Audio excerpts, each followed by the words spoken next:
수업으로 가자. 명제 증명이요. 멈추지 않고요. 정의, 증명, 정리. 그러니까 정의랑 정의 용어의 뜻을 우리가 정확하게 얘기한 거야. 약속한 거야. 이건 only 하나야. only one.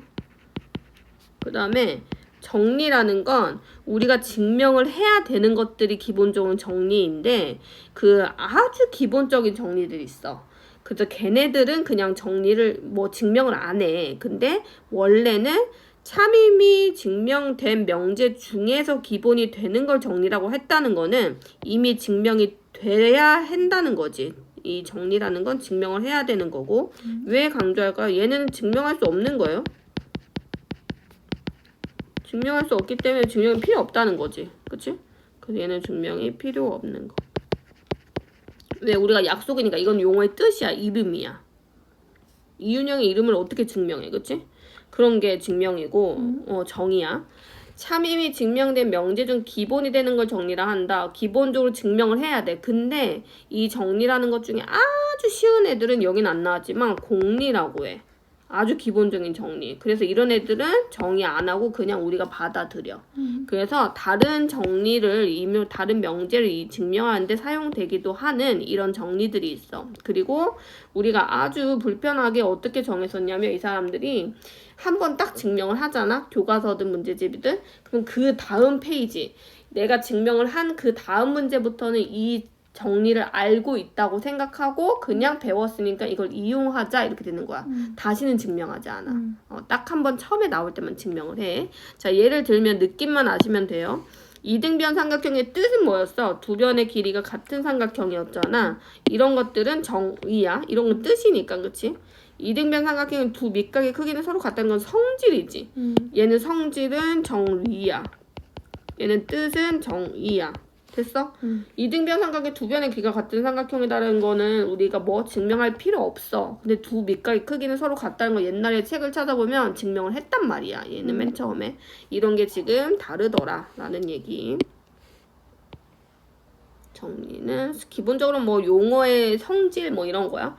직사각형은 내 내각의 크기 같은 사각형인데 이거 뜻이잖아요. 이거 정의. 그 다음에 정의. 직사각형의 성질이죠. 두 대각선은 어쩌고 길이는 서로 같고 서로 다른 걸 이등분한다. 이런 거 다 이제 나와요. 다시 한번 모르면 2학년 2학기 내용 찾아봐야 되는 거죠. 사각형의 성질이요. 요 단원에서 많이 나와. 2학년 2학기의 삼각형. 근데 이거부터 하고 그걸 해야지. 그럼 얘 하랬지 선생님이 해서 이거 먼저 하고 얘를 할 필요는 없어. 그래서 정리도 원래는 증명을 해야 되는 것이야. 명제 증명이요. 어떤 명제가 명제 증명이라는 건 참일 때만 하는 거란 말이야.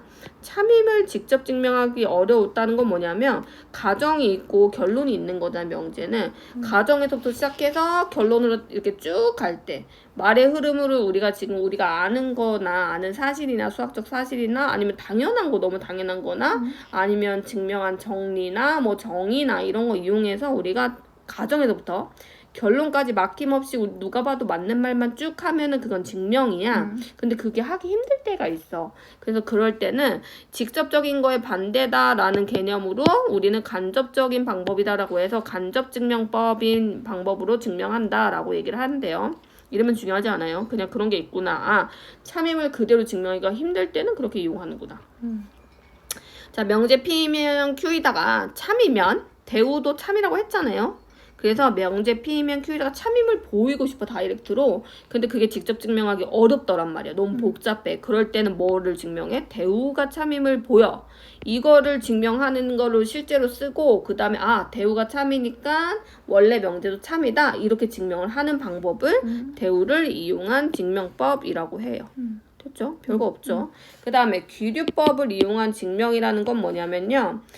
귀류법은 명제 그 결과 있잖아. 가정이 있고 결과가 있을 때 결과를 내 맘대로 갑자기 뒤집어. 부정해. 루트 2는 아주 대표적인 예로 루트 2는 무리수이다 이런 게 있거든요.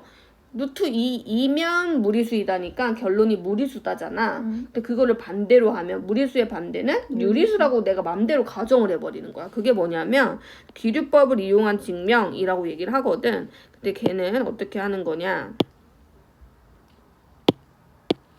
지금 명제를 증명하는 과정에서 갑자기 뭐 한다고요? 명제 결론을 내 맘대로 부정을 해버려요.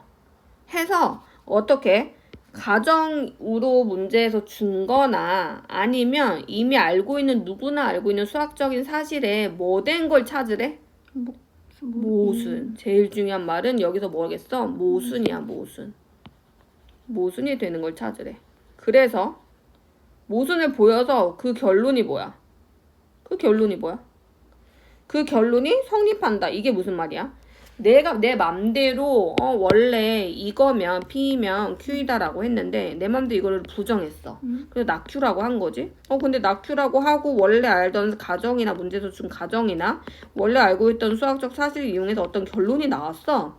근데 그게 우리가 당연히 알고 있는 사실에 반대되는 모순이 나오거나 혹은 요 가정의 모순인 게 지금 나오는 거지. 요거는 이용하지 않았는데 다른 얘기 우리가 알고 있는 사실만 얘기하다 보니까 가정에선 이랬는데 그게 반대되는 얘기인 모순인 애가 나타나.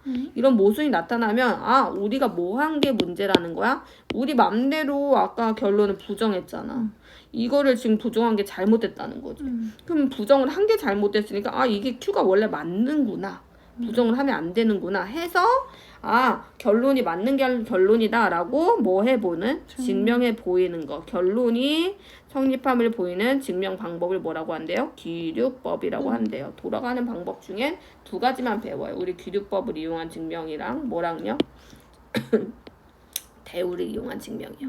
됐죠? 밑에 예제 한번 개념 체크 한번